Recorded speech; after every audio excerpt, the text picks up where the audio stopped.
तो hello dear student, welcome to my channel study class में आपका स्वागत है। इससे पिछले वाले वीडियो में वन लाइनर क्वेश्चन को देखे थे, 5 नंबर वाले को देखे थे और 15 नंबर वाले को देखे थे। तो जितने भी स्टूडेंट इस वीडियो को न्यू देख रहे हो, पिछले वाले वीडियो को जाकर जरूर देख लें, ताकि आपका 28 जनवरी वाले पेपर में एक भी क्वेश्चन ना छूटे। तो जितने भी स्टूडेंट सेमेस्टर 4 के हैं, इन्वायरमेंटल स्टडीज को हम लोग देख रहे थे। तो चलिए आज को वीडियो में हम लोग 15 अंक वाले क्वेश्चन को देखेंगे। इससे पिछले वाले वीडियो में क्वेश्चन नंबर 1 से 5 तक हम लोग कर चुके थे। आज के वीडियो में क्वेश्चन नंबर 6 से 9 तक को हम लोग देखेंगे। तो चलिए ज्यादा लेट नहीं करते, हम लोग वीडियो को स्टार्ट करते हैं। तो पहला क्वेश्चन है हमारा कि इतिहास में वैश्विक पर्यावरण पर जागरूकता के मील पत्थर पर चर्चा करना है। तो 7वां क्वेश्चन है हमारा झारखंड के प्रमुख पर्यावरण चुनौतियों पर निबंध लिखना है। 8वां क्वेश्चन है हमारा जल प्रदूषण में उद्योगों के कारण और प्रभावों की व्याख्या करें और उसे रोकने के लिए उपाय और सुझाव देना है। जबकि अंतिम प्रश्न है हमारा कि कैसे मानवीय क्रियाकलापों में जलवायु परिवर्तन की गति दी है और उदाहरण सहित समझाना है। ये 6 से जो कि 9 तक तो क्वेश्चन को हम लोग देखें, या हमारा हर क्वेश्चन 15 अंक के होने वाला है। और जितने भी चैनल पर है, हमारा चैनल का नाम है स्टडी क्लासेस का जलवा, उसको सब्सक्राइब कर लें ताकि आपका हर तरह का क्वेश्चन को हम कर सकें। तो चलिए क्वेश्चन को देख लिया, अब हम लोग एक एक करके आंसर को देखते हैं। तो क्वेश्चन नंबर 6 का आंसर हमारा ये रहा। क्वेश्चन नंबर 6 था हमारा कि इतिहास में वैश्विक पर्यावरण जागरूकता के मील के पत्थर पर चर्चा करना था। चलिए देखते हैं कि इतिहास के वैश्विक पर्यावरण जागरूकता के प्रमुख मील में पत्थरों में 1962 के रहेला कार्सन की पुस्तक जो कि साइलेंट स्प्रिंग यानी आइडा अमेरिका, जो कि 1972 का स्टॉकहोम सम्मेलन, जो कि 1987 में ब्रंट लैंड रिपोर्ट, 1992 में रियो पृथ्वी शिखर सम्मेलन और 2015 में पेरिस समझौता शामिल है, जिन्होंने सतत विकास और जलवायु परिवर्तन पर ध्यान केंद्रित किया है। वैश्विक पर्यावरण जागरूकता के प्रमुख इतिहास मील में पत्थर थे, जो कि 1962 में साइलेंट स्प्रिंग, जो कि राहेला कार्सन द्वारा लिखित पुस्तक में कीटनाशकों यानी डीडीटी के हानिकारक प्रभावों में उजागर किया है, जिससे पृथ्वी में पर्यावरण को आंदोलन में नींव रखी है।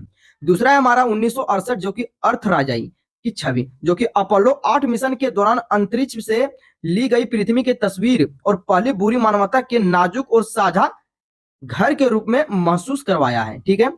1972 में स्टॉकहोम सम्मेलन या पर्यावरण का पहला संयुक्त राष्ट्र सम्मेलन था, जिसे वैश्विक पर्यावरण में नीति की नींव रखी है, और पॉलिसी इंस्टीट्यूट, जिसके दौरान यूनियन इन्वायरमेंटल प्रोग्राम जो की स्थापना की गई है।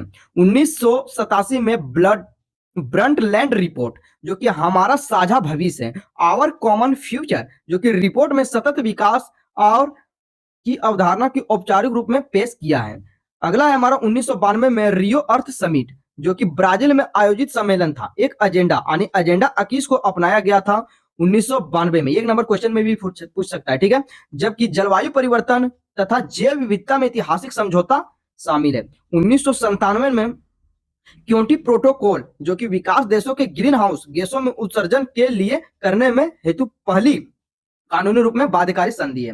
2015 की बात करें, पेरिस समझौता या वैश्विक और तापक्रम में वृद्धि में 2 डिग्री सेल्सियस के नीचे रखने वाले लक्ष्य रखने वाले ऐतिहासिक जलवायु समझौता को, जिसे युवा पीढ़ी की भागीदारी को महत्वपूर्ण बना दिया। यार क्वेश्चन नंबर 6 का आंसर अब हम लोग क्वेश्चन नंबर 7 की ओर देखते हैं। तो क्वेश्चन नंबर 7 का आंसर ये रहा। क्वेश्चन नंबर 7 था हमारा कि झारखंड के प्रमुख पर्यावरण चुनौतियों पर एक निबंध लिखना है। तो देखिए, ग्रामीण क्षेत्रों और स्कूल अस्पतालों की कमी में लोगों की मूलभूत सुविधाएं नहीं मिल पाती तथा झारखंड के अवैध खनन और पर्यावरण प्रदूषण की समस्या गंभीर है।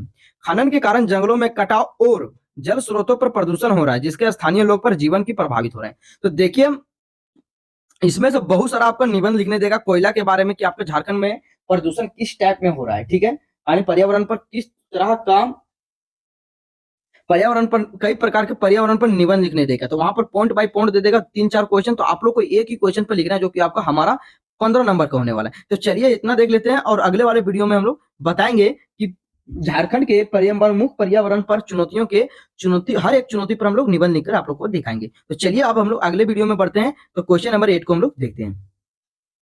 तो क्वेश्चन नंबर 8 का आंसर हमारा ये रहा। क्वेश्चन नंबर 8 था हमारा कि जल प्रदूषण में उद्योगों के कारण और प्रभावों की व्याख्या करें और उसे रोकने का उपाय और सुझाव लिखना था। ठीक है। तो चलिए देखते हैं कि औद्योगिक इकाई को निकालने वाले अनुपचारित अपशिष्ट जैसे हानिकारक रसायन, भारी धातुएं और पारा, सीसा और रंग सीधे नदियों और झीलों में मिलकर गंभीर जल प्रदूषण कारण बनता है। यह पारिस्थितिकी तंत्र को नष्ट करता है, जलीय जीवन को मारता है और पीने कि पानी में जहर घोलना मानव स्वास्थ्य के लिए कैंसर जैसे गंभीर खतरे बीमारी को पैदा करता है। जल प्रदूषण के प्रमुख उद्योगों के कारण को देखते हैं। अनुपचारित कचरा, जो कि उद्योगों के द्वारा उपचारित किए सीधे रसायनों और जहरीले पानी को लिए जल स्रोत बहाना है। दूसरा है हमारा भारी धातुएं और रसायन, जो कि पेट, चमड़ा, वस्त्र और पेट्रोल केमिकल उद्योगों को निकलने वाले पर पारा, शीशा और आश्रय निक और क्लोरोबेंजीन जैसे पदार्थ को हम लोग देखते हैं। अगला है हमारा तेल रिसाव, यानी कारखानों से तेल रिसाव और पेट्रोलियम का पानी में मिलना, वही हम लोग को पीने योग्य पानी नहीं बन पाता, जिससे कई लोग बीमार पड़ जाते हैं। तापीय प्रदूषण, जो कि उद्योगों की मशीन के द्वारा ठंड करने में बाद गर्म पानी और जल स्रोत में डालना, जिससे पानी का तापमान बढ़ जाता है। जल प्रदूषण के प्रभाव को देखते हैं, यानी जलीय जीवन में समीपित रासायनिक और ऑक्सीजन में कमी के कारण मछलियों और अन्य जल जीव मर जाते हैं। मानव स्वास्थ्य के प्रभाव को देखते हैं तो प्रदूषित पानी के सेवन कैंसर, त्वचा रोग, यकृत, किडनी और बीमारियां जैसे आंतरिक तंत्र को क्या होती है, नुकसान पहुंचाती है। अगला है हमारा खाद्य श्रृंखला में जहर, जो कि मछली के माध्यम से जहरीले पदार्थ और मनुष्य के शरीर में पहुंचते हैं, जो कि भूजल संदूषण, जो कि उद्योगों से रिसने व रसायन जमीन के अंदर जाकर पीने में पानी विषाक्त कर देते हैं। जल प्रदूषण को रोकने के लिए उपाय और समाधान, जो कि ईटीपी इफ्लुएंट ट्रीटमेंट और प्लांट, जो कि हमारा उद्योगों के लिए अनिवार्य रूप में अपशिष्ट और उपचार संयंत्र स्थापित करना है, ताकि पानी को साफ करके छोड़ा जाए। शून्य तरल निर्वहन, जो कि कारखानों में पानी पूर्ण चक्रण और रिसाइकलिंग तकनीकी के द्वारा उपयोग करना और जिससे पानी बाहर ना बहे। सख्त सरकारी नियम, यानी प्रदूषण नियंत्रण बोर्ड द्वारा कारखानों पर कड़ी निगरानी और मानक आधारित कानूनों का उल्लंघन करने का वालों पर भारी जुर्माना लगाना। उत्पादन की प्रक्रियाओं में सुधार आनी, जो कि हानिकारक और रासायनिक जगहों पर खतरनाक रसायनों का उपयोग किए जाते हैं। अपशिष्ट का सही निपटान, जो कि ठोस रूप में खतरनाक और रसायनों को जो कि निकायों और डालकर उन्हें उचित स्थानों पर पुनः चक्रित यानी रिसाइकल करना ही सुरक्षित रूप में दफन करना। जल प्रदूषण को कम करने के लिए उद्योग जिम्मेदारी और व्यवस्था को अपनाने में प्रदूषण को नियंत्रित तकनीकों में निवेश करने का तत्काल आवश्यकता है। यार क्वेश्चन नंबर 8 का आंसर, जो कि हमारा 15 अंक का था, और अब हम लोग क्वेश्चन नंबर 9 की ओर देखते हैं।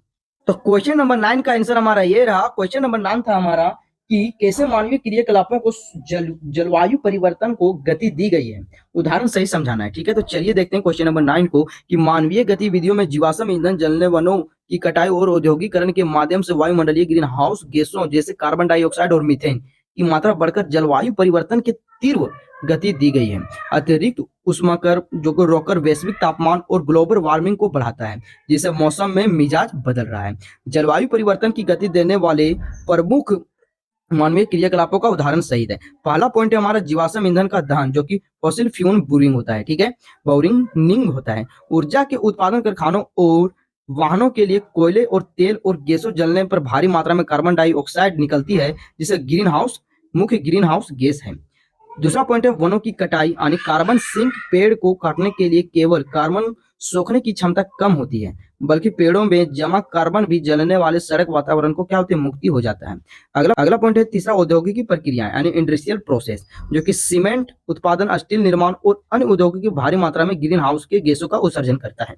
आधुनिक कृषि और पशुपालन, जो कि चावल की खेती और मांसपेशीय गायों को पालन और मीथेन का उत्सर्जन होता है और कार्बन डाइऑक्साइड की तुलना में अधिक गर्मी सोखती है। शहरीकरण और अपशिष्ट, यानी शहरों में ऊर्जा खपत और कंक्रीट का उपयोग और कचरे का निरस्तनीकरण की तापमान में वृद्धि होती है। तो यार क्वेश्चन नंबर 9 का आंसर, तो आज के वीडियो में हम लोग 15 अंक वाले क्वेश्चन को किए हैं। तो इससे पिछले वाले वीडियो को जाकर जरूर देख लें, और वीडियो आप लोग को अच्छा लगा हो तो वीडियो को एक लाइक जरूर करें, और नए चैनल पर नए होंगे तो चैनल को सब्सक्राइब जरूर करें। अब चलिए नेक्स्ट वीडियो में हम लोग मिलते हैं। धन्यवाद।